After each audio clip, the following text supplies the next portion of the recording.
Muito boa tarde a todos. Foi com imenso gosto que aceitei o convite para estar aqui presente e partilhar um tema que se prende com os meus interesses pessoais e de investigação. Um agradecimento muito especial ao Dr. João Barnabé, do Centro Local de Aprendizagem de Cruz, assim como ao Centro de Investigação, o professor Dr. Joaquim Veríssimo Serrão, professor do seu presidente e diretor, o professor Martinho Rodrigues, felicitando desde já a iniciativa. O tema que eu propus apresentar, a arte total do barroco e o estudo dos ambientes decorativos, particularizando alguns estudos de caso, o caso do património escalamitano, passa pela partilha de questões que se centram no estudo e na investigação do património arquitetónico do barroco em Portugal, assim como dos seus respectivos equipamentos artísticos, mais particularmente no âmbito específico do azulejo, enquanto um elemento de transversalidade do património integrado em contexto com as outras artes decorativas. A ideia é apresentar, ainda de forma sucinta, as questões, reflexões e inquietações que têm catalogado a azulejaria portuguesa nos últimos anos. Como sabemos, uma área que tem crescido, uma área emergente no contexto das outras expressões artísticas e que conquista hoje um espaço na investigação das artes decorativas e aplicadas e no estudo do património artístico integrado. Pois são estes os temas a que me dedico e que leciono na Universidade Aberta e que trabalho com os estudantes ao nível do mestrado em Estudos de Património e do terceiro ciclo de doutoramento em História na variante Estudos Avançados do Património.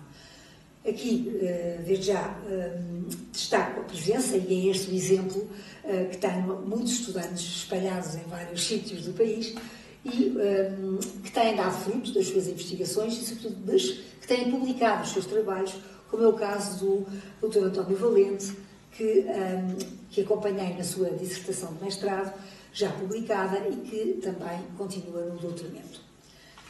E começaria exatamente pela questão que me traz aqui, que é o conceito de obra de arte total e de ambiente artístico. Esta questão é transversal ao barroco enquanto solução decorativa, é aquilo que se designa o conceito de arte total, ou também designado como belo composto, onde, num determinado espaço, todos os elementos convergem no mesmo sentido iconográfico e sensorial. O enunciado da obra de arte total, que se aplica a um envolvimento decorativo integrado e exuberante com as diferentes artes aplicadas, que combinam e interagem entre si, a talha, os embrechados, o estuque, o azulejo, a juntar a pintura, que culminam num processo criativo na designada obra de arte total e que tem normalmente a ver com o desenvolvimento de uma campanha decorativa planeada e desenhada por diferentes intervenientes, como vamos ver. Este conceito estético teve origem no romantismo alemão do século XX. O termo referia-se à conjugação musical, à conjugação da música, teatro, canto, dança e artes performativas ou plásticas numa única obra, criando uma experiência imersiva para o público. Embora o conceito tenha sido formulado pelo filósofo Karl Thordorf, foi o compositor Richard Wagner quem o popularizou através das suas composições operísticas e da construção do seu teatro do Bayreuth, que incorporava elementos para a total imersão do público. Foi retomado então pelos historiadores de arte quando descrevem a integração de diferentes formas de expressão artística no contexto do período barroco. Como sabemos, o barroco é uma expressão artística total, marcou profundamente a cultura visual e espiritual da Europa, sobretudo nos séculos XVII e XVIII. Em Portugal, esta linguagem encontrou no azulejo uma das formas mais características de expressão, fundindo pintura, arquitetura, decoração em talha e azulejo num só corpo artístico. Este conceito integra-se numa concepção globalizante do espaço, quer sagrado, quer profano, percepcionando o barroco português como uma obra de arte integral, recorrendo a diferentes suportes que são eles próprios agentes modificadores do próprio espaço, destacando-se a função e o papel do azulejo enquanto proposta visual e linguagem artística. Falamos quase de ecossistemas decorativos quando nos referimos a este período artístico. Como é bem sintomático o exemplo que aqui apresento.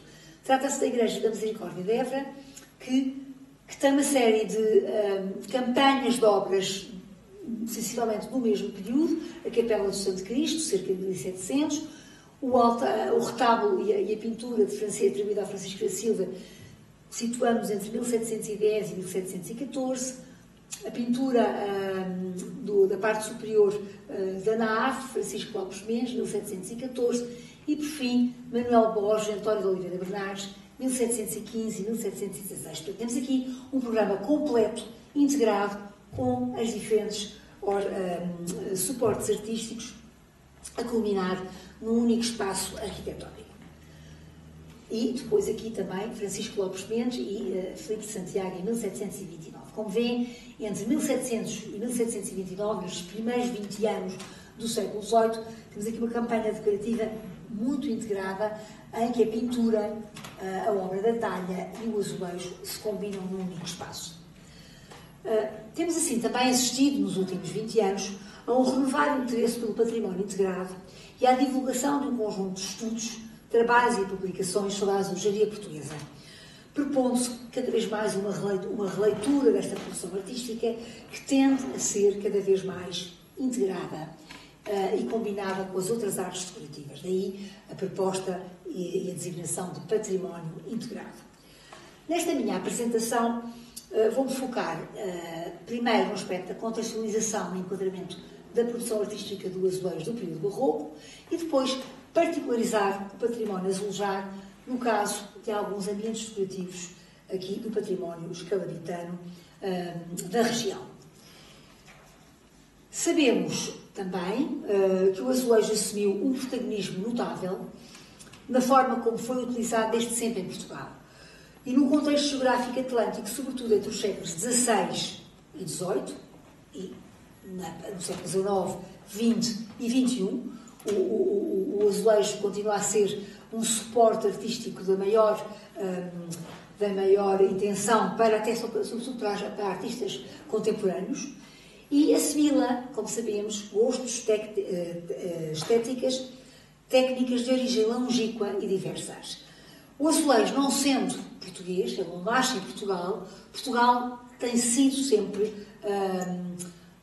tem sido sempre apreciado e tornando como seu esta arte específica.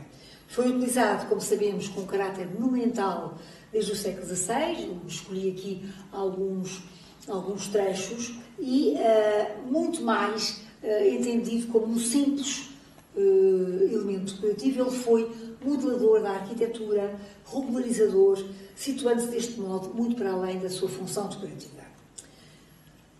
Para quem estuda azulejo, não podemos esquecer a figura de João Miguel Santos Simões. E João Miguel Santos Simões tinha uma expressão muito feliz porque designava que o azulejo era um adjetivador da arquitetura, como assim designou. Animou os espaços públicos, os espaços privados, revestindo interiores e exteriores com uma notável capacidade de adaptação ao gosto e às solicitações de cada época. A figura central de João Miguel dos Santos Simões procurou lançar as bases sólidas de uma historiografia da especialidade. Quem trabalha azulejo não lhe é indiferente as leituras e toda a obra de João Miguel Santos Simões. O próprio autor acreditava que os azulejos constituíam um caso exemplar entre os materiais cerâmicos culturais e empenhou-se numa tarefa ciclópica. Foi a tentativa de realização, entre os anos 60 e 70, de um inventário sistemático e abrangente, em termos geográficos, da azulejaria com diferentes cronologias e tipologias. Propôs, assim, visitar o país todo, registando em fichas os seus apontamentos, e nós estamos aqui a ver algumas que eu retirei só para a zona do Santarém, sobre os núcleos azulejados que visitava. O trabalho foi hercúleo, digamos, e assentou no intenso esforço de inventário de que resultaria o Corpus da Azulejaria Portuguesa, publicado pela Fundação Carlos Gulbenkian, e onde temos os volumes desde o século XVI até ao século XVIII. Depois eu coordenei a edição de 2010, quando foi feita a reedição, porque esta obra não estava acabada. Portanto, continua a ser esta referência, deixou um enorme legado, e sabemos que os estudos da azulejaria continuam a receber esta herança de Santos Simões. Mas muitas questões se colocam ao estudo e à investigação do azulejo. O azulejo ganhou, então, esta designação de património integrado, ou de elementos de património integrado, porque ganhou também um estatuto de um bem cultural espacializado, assim classificado por estar fixo na arquitetura e fazer parte da essência da arquitetura. As funcionalidades estética, prática, simbólica do edifício que integra, com frequência estruturando o próprio espaço e carregando de significados. Nós, quando olhamos o azulejo barroco, temos sempre que ter duas frentes, ou entendê-lo numa dualidade, ou seja, ele provoca um ilusionismo, prolongamento do espaço físico, do espaço edificado, versus um frontalismo pictórico, ou seja, tendo sempre a linha de conta, esta dupla leitura, enquanto espaço integrado e enquanto elemento iconográfico. Portanto, faz parte de um programa, mas também pode ser entendido como objeto iconográfico, até um objeto museológico, perdendo assim a carga se o retiramos do espaço de origem. Traçando este enquadramento muito geral, particularizamos agora alguns casos sobre o património azulejar deste conceito.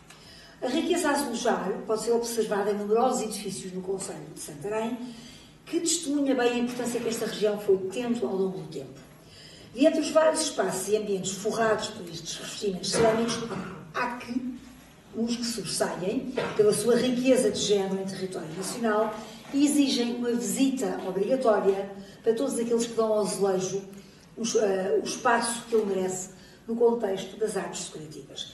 Não esquecendo os exemplos de revestimentos totais e integrais que estamos aqui a ver, de enxaquetados e de tapete, a Igreja de Nossa Senhora de Maravilha, a quem Santos Simões chamava a Catedral do Azulejo, como os padrões do século XVII, com o seu expoente máximo em Almoster, a mesma qualidade, invulgaridade e diversidade encontramos no azulejo do século XVIII e nas grandes composições narrativas barrocas, vamos ver, com elementos recorrentes, com painéis figurativos, com cenas bíblicas e geográficas. Molduras ornamentais como concheados, volutas, querubins, motivos vegetais e, por fim, a predominância do azul cobalto sobre o fundo branco. Vejamos então alguns exemplos e começo a nossa primeira escolha, porque tivemos que escolher, porque, embora seja a capital do gótico, o barroco aqui tem uma presença muito forte, sobretudo o barroco no património azulejar. A nossa primeira escolha vai para António Policarpo Oliveira Bernardes, os mestres da arte pictórica, num intenso trabalho na execução de cenografias, e referimos-nos à sacristia da Igreja de São João Batista, no convento de Capucho, da mesma vocação, hoje adaptada à capela do cemitério municipal de Santarém. Foi construída em 1730, o espaço possui 8 painéis, com passos da narrativa mariana, e 10 onde se inscrevem símbolos da litania da Virgem. Todas as composições da narrativa são inscritas como se fossem pequenos quadros, com emolduramentos, que remetem para um trabalho em talha. Portanto, aqui a simulação da talha no azulejo. O motivo circunscreve o caráter da pintura erudita de Cavalete, tão bem ao estilo da escola Oliveira Bernardes. O que nós aqui temos, portanto, a escola Oliveira Bernardes, esta família dos pintores de azulejo de Oliveira Bernardes, vinham da pintura ao óleo e, portanto, vão adaptar ao espaço cerâmico a verdadeira noção de pintura. Reparem na noção de perspectiva, no próprio enquadramento, nos fundos, digamos aqui no contraste entre o azul cobalto e o fundo branco. Portanto, damos aqui uma sensação de pintura erudita deste período.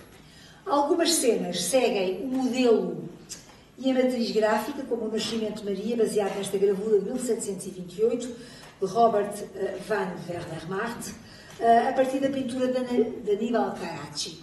E sabemos que para o azulejo é importante as fontes de inspiração, porque são um capítulo importantíssimo no estudo da azulejaria portuguesa, e também destacar aqui a questão da circulação dos modelos que passavam de diferentes suportes, como a pintura, para a gravura que circulava e para o azulejo. Temos este caso, e como muitos outros casos. A disposição das cenas e a articulação que estas estabelecem com os símbolos das litanias constituem, portanto, um discurso narrativo complexo, encontrando-nos perante um pequeno espaço perfeitamente simples, mas que pela colocação do conjunto ganha uma dimensão sonográfica própria de uma identidade específica que o azulejo nos transmite. Temos aqui, e como nos disse o professor Vítor Serrão, a quem agradeço o e-mail, o estimado companheiro e amigo destas lides, considera a Capela Dourada como a joia da arte barroca nacional. Para além do ciclo mariano, surgem no património azulejar do barroco escalabitano outros ciclos narrativos que se promoviam diversas formas de representar passagens da vida das figuras que se destacam nos diferentes ordens religiosas. Exemplos a seguir para quem permanecia nestes espaços. Um dos mais notáveis é esta figura de São Francisco, aqui narrada, que se encontra na designada Capela Dourada, capela da Venerável Ordem Terceira de São Francisco, anexa à igreja do convento de Nossa Senhora de Jesus do Sítio, são atribuídos ao pintor de Lisboa, Manuel dos Santos, datados de 1717, e como sabemos este espaço sofreu recentemente, é visitável hoje, um notável restauro.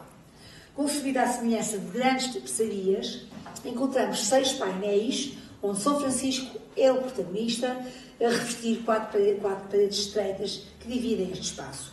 Interessante observar também, a delimitação da cercadura em azulejaria, muito semelhante, reparem, ao ornamento da talha, procurando unificar todo o espaço arquitetónico e pontuando a ideia de uma narrativa visual articulada, muito especificamente com a talha, podendo mesmo falar-se de contaminações artísticas e elementos decorativos que se repetem nos dois suportes. É, de facto, o barroco e a presença destes elementos como agentes modificadores do espaço, um dos passos mais significativos da obra de arte total do barroco. Outro dos casos, também aqui, onde São Francisco de Assis marca a presença, na igreja de São Domingos de Valfigueira, o espaço é notório a existência de diferentes tipos de painéis com autores e épocas diversas. Concentramos aqui no núcleo mais consistente, onde apresentam 2 painéis de maior dimensão, geminados ou alados, um de menor tamanho colocado sobre silhares baixos, com representações de paisagem de pintura mais ingênua, e depois estes 2 centrados na capela mor, que é o abraço de São Francisco e São Domingos. Isto já é um testemunho apócrifo, e situa-se do lado do Evangelho e que se torna um bocadinho a leitura e a chave iconográfica deste espaço. A outra cena, em face oposta, é a glorificação de 2 santos que, ajoelhados, como temos ali referidos, ladeiam uma urba, a representação da terra, e contemplam a Virgem. Muito provavelmente numa interpretação da gravura de Teodoro Regal, que é a vida de São Domingos, digamos de São Domingos, datada, portanto, publicada em Antuérpia. Mais uma vez, a gravura a dar-nos um modo como fonte de inspiração para o azulejo. Outra importante obra, e que também o professor Vítor Serrão já se referiu no seu e-mail, dentre os conjuntos figurativos setecentistas que se podem encontrar ainda aplicados em espaços religiosos, destacamos este extraordinário núcleo da Casa da Irmandade da Igreja de Santa Cruz, a Ribeira de Santarém, datado de 1723, recentemente atribuído ao mestre PMP. Trata-se então deste complexo e erudito programa que envolve a passagem de diferentes livros do Antigo Testamento, e do Cântico dos Cânticos e do Salmo, baseado na obra Pia Desiderio, uma obra jesuíta, datada de 1624. Esta Casa da Irmandade da Igreja de Santa Cruz, na Ribeira de Santarém, é um testemunho importantíssimo também do conceito de obra de arte total. Reparem aqui as figuras, as cenas se sucedem com breves quadros. Temos 2 andares de leitura, o superior e o inferior, separados por estas digamos, colunas em que anjos atlantes seguram as bases das colunas. E em cima um programa também de uma pintura de quadratura atribuída ao Simões Ribeiro, muito interessante para se ver esta complexidade deste discurso. A gramática ornamental aqui neste espaço é bastante festiva, onde é evidente a qualidade destes revestimentos. Temos assim um edifício de planimetria gótica, uma capela adoçada, e com um esplendoroso interior barroco. E, portanto, a Capela Dourada e esta Casa da Irmandade são dois exemplos esplendorosos da obra de arte total em Santarém. O último exemplo, e fora do contexto da representação religiosa, é um núcleo muito importante no concelho, que se encontra no antigo Colégio da Companhia de Jesus, depois seminário, hoje Casa Episcopal e Sé. Temos o átrio, temos a escadaria e temos um longo corredor, o corredor designado Nossa Senhora da Conceição, num programa datado de 1740, 1760, numa multiplicidade de cenas do cotidiano. Não estando perante um programa iconográfico jesuítico, não há aqui a intensidade religiosa, constatamos que este imenso núcleo joanino, atribuído ao pintor Sebastião de Almeida, e é um pintor com uma vastíssima obra de norte a sul, de Valentim de Almeida, filho de Sebastião de Almeida, peço desculpa, ele é Valentim de Almeida, e o que nós temos aqui, encontramos uma maior relevância neste espaço como um verdadeiro âmbito nacional. Na portaria, e vamos aqui agora só evidenciar alguns trechos, na portaria, o espaço que dá acesso à escadaria, agora há pouco fui rever novamente, revisitamos um conjunto de painéis profanos do século XVIII, exibindo pilastras, como veem, portanto, entablamentos datados dos anos 20 do século XVIII, atribuídos já uma gramática ornamental pré-rococó. Reparem as figuras dos querubins aladas que sustentam estas volutas tão ao gosto joanino.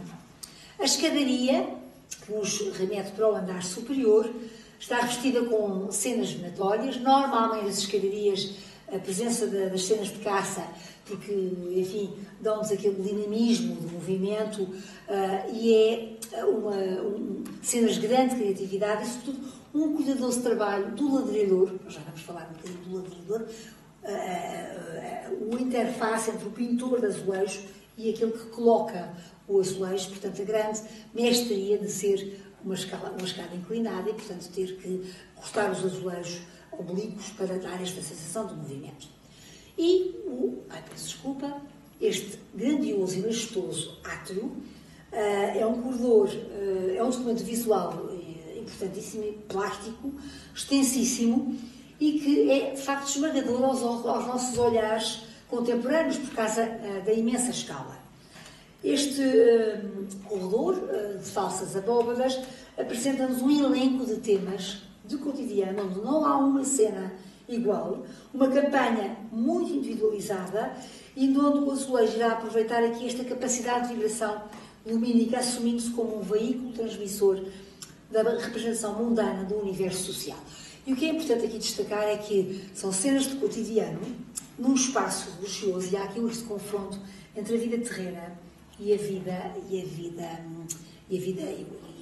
um culto divino, e portanto temos que dosear e perceber que são cenas que nos remetem para o ensinamento da vida cotidiana, mas que também que nos podem confrontar com o ambiente divino. E estão muito bem marcadas, eu trago-vos aqui algumas cenas marítimas. Nós aqui temos aqui o cotidiano, é aqui apresentado como um espaço, simultaneamente objeto de representação.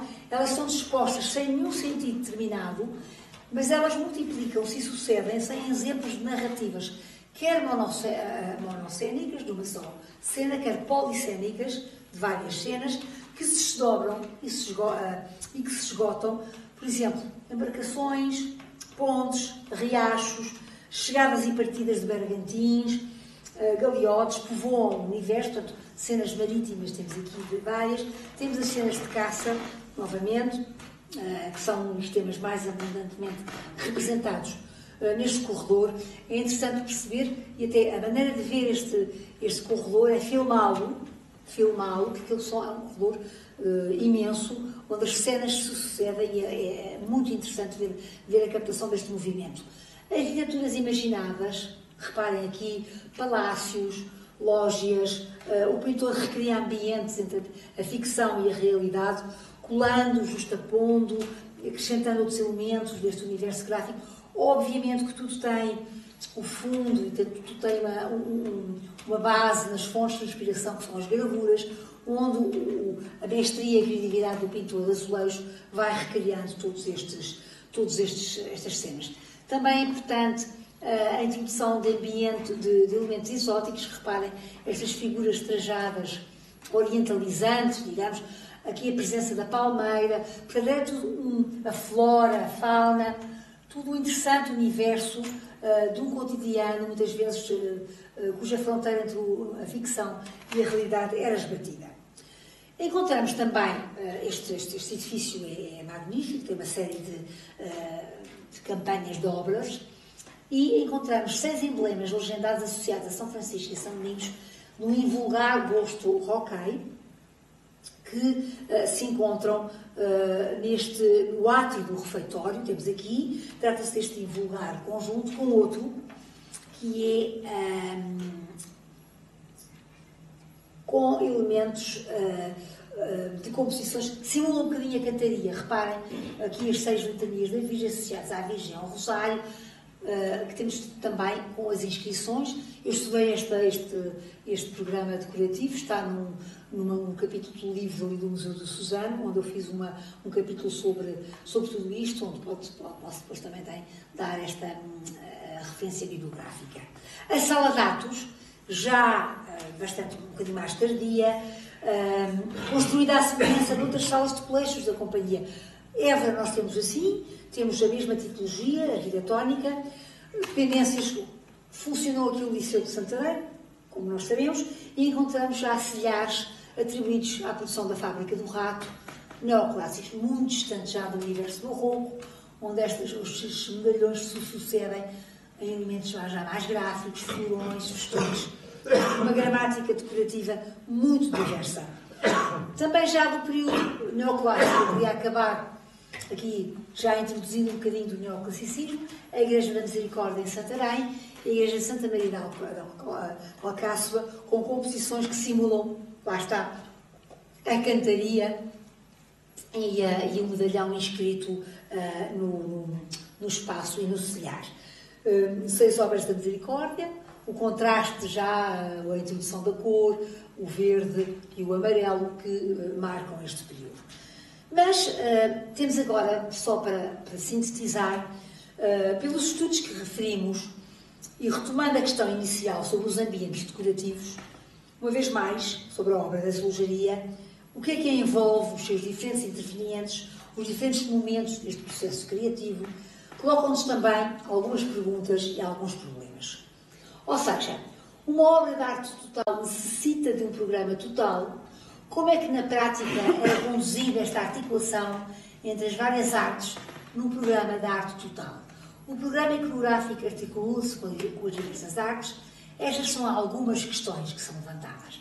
Mas também temos alguns problemas, que é, não se conhece nenhum desenho para uma campanha decorativa com a integração das diversas artes, azulejo, talha dourada, pintura mural. Mesmo a questão que vos trouxe aqui da campanha decorativa de São Tiago em Évora ou da Misericórdia, não temos um programa escrito, delineado e, sobretudo, desenhado. Não se conhece nenhum programa iconográfico materializado, sobretudo, em texto ou desenho. Obviamente que há uma campanha decorativa, faseada, mas há uma ausência de comentários críticos coevos sobre a azulejaria e sobre os pintores de azulejos. Portanto, estas questões e estas perguntas são perguntas que se ficam um bocadinho em aberto para quem trabalha o azulejo.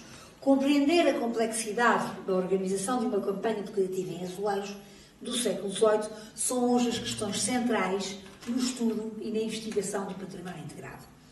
Como se organizava uma campanha decorativa com azulejos? Alguns problemas de análise, o modelo de estrutura da encomenda de azulejos, o mecenas, quem encomendava, quem era o arquiteto, quem era o mestre gravador, o pintor de azulejo, o mestre e o aleiro.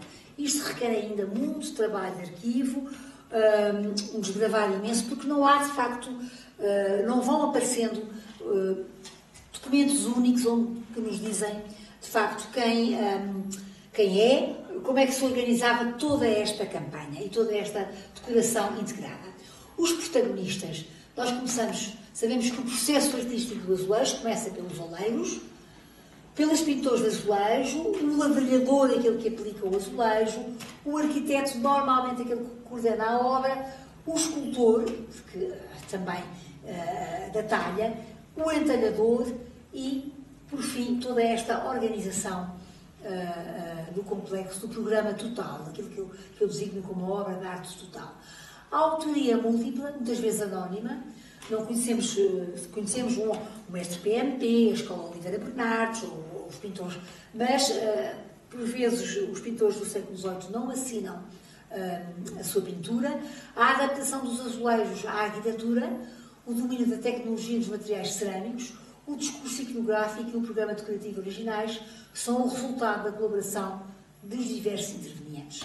A obra de arte única para um determinado lugar e tempo, os azulejos articulam um programa decorativo com uma narrativa de imagens, criando uma obra específica para um determinado lugar.